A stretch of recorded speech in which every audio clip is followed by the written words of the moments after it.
Eddie Ghabour is back with us. Brought his family too, didn't he? Okay. Susan Lee is with us, and Ashley Webster, of course.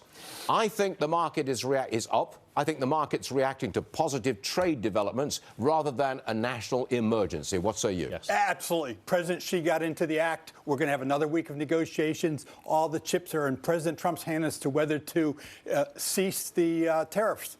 And we're up 216 points right now. Absolutely. This is all about China trade, not an emergency? 100%. The reason why we were so bullish heading into December is the Fed is off the table now, right? With the big sell-off that we had in the fourth quarter, they're off the table. Yep. It's all about China. You get China taken care of, what other dark cloud in the short term keeps the market down? Okay, risk of going overboard, I want to bring up Amazon dumping New York City. I can't get away from it. No. Look, David, huge loss for New York City and the state. We can put a number on it, $27 billion. I mean, how are you going to have prosperity and jobs if you don't make your tax situation, your regulatory framework reasonable? Why would any business relocate to New York City with such a hostile environment? Look, anyone with half a lick of business sense knows that if you spend $3 billion to get $25 billion in return. That's a good investment. With 25,000 jobs. I tell you what, come to Delaware, Amazon, if you're listening. We will take that. Which of us would turn a deal like that down? No one. $3 billion or thereabouts up front, maybe $27 billion down the road. And plus all the the real estate. That's going to hurt some of the real estate market in that area as well, too, because there were speculators that went in that area in anticipation of this. What message does it send? That's what about, like we said, New York to business, drop dead. That's what it is. And look at that. Amazon stock this morning, not affected at all. Not the 1628. There you go. I've got to move on. I know that you're tired of being exasperated. The government and Facebook working on a multi-billion-dollar fine over privacy lapses. Does that affect the stock? Actually, I think if they can get this behind them, it could be a positive catalyst for this stock, because this is something just hanging over their head right now. They'll pay the fine. It's in their best interest, in my opinion, to settle it versus going to court. And then they can just focus on fundamentals and growing their business. And right now, in the face of this fine, the stock is at 164, up at just a tiny fraction in a big gain of a day. All right, check that big board. It's worthwhile. We're up 200 points as we speak. That puts the Dow at 25,600, well above it, actually. Individual stocks, here we go. Higher costs and the trade war with China hurt Deere's profits. Farmers are a little worried about agriculture going forward vis-a-vis China. A rosy forecast from Pepsi, and I believe that stock is up. Yes, it is, about 2% there. NVIDIA, they gave a strong outlook. That's why it's up. Their revenue was down, what, about 20% or something? Yeah. Don't care about that. If the outlook's good, up goes the stock. CBS, they missed their profit mark, according to the analysts, and they are up, what, 20 cents. That's it. Now, Disney's Captain Marvel, that's a movie. It debuts next month. It is. Why are you laughing? I don't know. It just seemed funny. I have to point out that it's a movie. Yes. If you just say Captain Marvel, is that a game or a book? You never read comic books as a kid? I didn't know what it was till my kids told me this morning. They're in the studio. That's why I brought it with me. Fine-looking kids, by the way. All right, now, wait a second. That's content, isn't it? Yeah. Captain Marvel is going to bring in $100 million in the first weekend or so.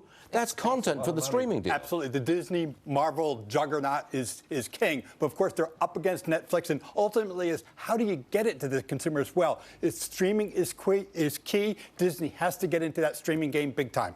Do you think that Disney or Netflix wins the streaming battle, or do they both just go forward? Netflix is going to win right now in the short term, but Disney is one brand that can compete with them. You know, they have a lot of work to do. What's their price point, too, Eddie? What's the price point on their service? On Disney? Yeah. Is it going to be undercutting Netflix? They haven't announced I think they have to in order to be competitive. Well, that's my question. Because once you get a consumer in, if you can give them good content, they'll stay with you. But it's not a question of competition on price, is it? Isn't it a competition on content? I agree with content. I would pay $9, $13 if I can get the movies I want to watch. But it goes to show in Hollywood that you can't make money on anything else but superhero movies. Aquaman, $1 billion. First non-Disney, non-Marvel movie to cross that mark. Yeah, I mean, if Disney charges $7 and Netflix charges 10 or whatever it is, that's not just a significant difference to make me... Especially if you want your Star Wars and you want your Marvel movies, and that's when you go. I can't live without Marvel stuff. I can't live without it. Come on. All right, Warren Buffett's Berkshire Hathaway. Now, here's what they've done. They've sold some Oracle, they've bought a stake in Red Hat, and they've trimmed their stake in Apple. Not much difference to any of those stocks, including, well, Oracle. Nah, Oracle's down 30 cents. They still have a $39 billion stake in Apple. You're itching to say something. Yeah, please. well, the key message is don't look back when trying to manage your portfolio. What they did in the Q4 may have nothing to do with what they're doing now. And also Red Hat, you know, the IBM stake that Warren Buffett had didn't really play out that well with many years of, you know, I would say underperformance for the stock. So Red Hat, IBM combination of $34 billion. It might be maybe a revisiting of I remember the when stake. Red Hat went public, and it Yes. was, I mean, it's $180 a share now. That thing's gone up. The Wall Street Journal says General Electric, GE, scaling back its planned Boston headquarters, no longer needs the facilities. David, you're a true believer in GE. It's now at 10.14. The stock has moved up from 6. What I like here is what they're doing here in terms of scaling back that big new Boston headquarters is there are no sacred cows. Larry Culp is serious about cutting costs, and I totally endorse his move here. Where are they going to get the money from anyways? They're paying, what's the dividend? A penny a quarter at this point? Is that what it is? Yes. Yeah, they've basically cut their dividend down to 0, essentially. This is all part of their leaning out process. Okay. GE still has a long road ahead of them, but this is a step in the right direction in regards to trimming the fat and getting their expenses under control. That's why they've been selling off pieces of their business. So I think leaner and meaner is better for this company. Am I right in saying that you bought it and hold it, and you wouldn't touch it with a 10-foot pole? Well, actually, when it went to 8, I did buy it. Oh, you did? I did. I bought a little bit, but a very small percentage. That's my speculation gambling money. Wait a second. If you bought it at 8 and it's now at 10, if you sold it, you've got yourself a 25% profit. I'm greedy. What can I say? Are you selling? Not yet. Okay. Not yet. We all know But I'm that. not recommending it for my clients. It's too speculative, in my opinion. I'm not a client of yours. Not yet. America. Oh, this you're going to love this, Ash. America's biggest meat producer, Tyson. They're going to offer vegan protein. Why? Why? A lot of people don't particularly care for red meat. You don't like red meat, do It's you? not that. I'm just an old health guy. conscious. I'm an old guy. People of my age shouldn't don't be eating cheat. steak every day. It's that simple. Susan, have at it. Well, okay, obviously there's a big wellness market for a lot of these new players. So I think they're basically giving the market what they want. Would you eat fake meat? I would eat fake meat. You Would wouldn't. you? I would not eat fake meat. Why not? There's nothing I like for you. more than a nice steak. Really? Well, Yes. you're young enough. What the devil? I mean, so, do we judge this vegan meat to be a success or a failure? Well, the question is We'll find out. whether Tyson can be successful in non-meat because they're so associated with traditional meat. What? Right, you're right. I'm sorry, I was just caught by the prompter there because we're going to discuss the Virgin Group founder, Sir Richard Branson. Sir Richard.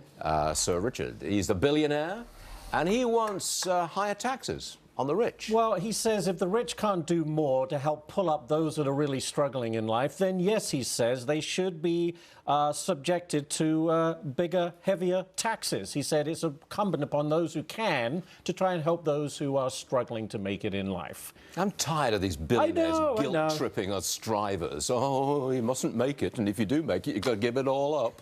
Please, come on. Thank you, Sir Richard. I mean, would you like to back me up on this or what? Look, here's the thing. Show me what you're going to do with that extra tax revenue. Is it actually going to go to help, or is it just going to go in this pot that you're going to spend irresponsibly? Right. I have nothing wrong with helping others. We do it all the time in our family. But you can't just make blanket statements like this.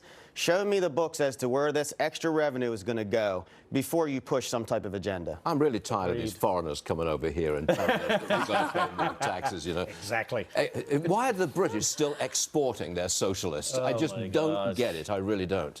But I'm on a rampage today because the market's up. Okay, I've got to say thank you very much indeed to Eddie. Thank you. And your lovely family. Congratulations, young man. Thank you. Should be proud. David, thanks for joining us as usual on Friday.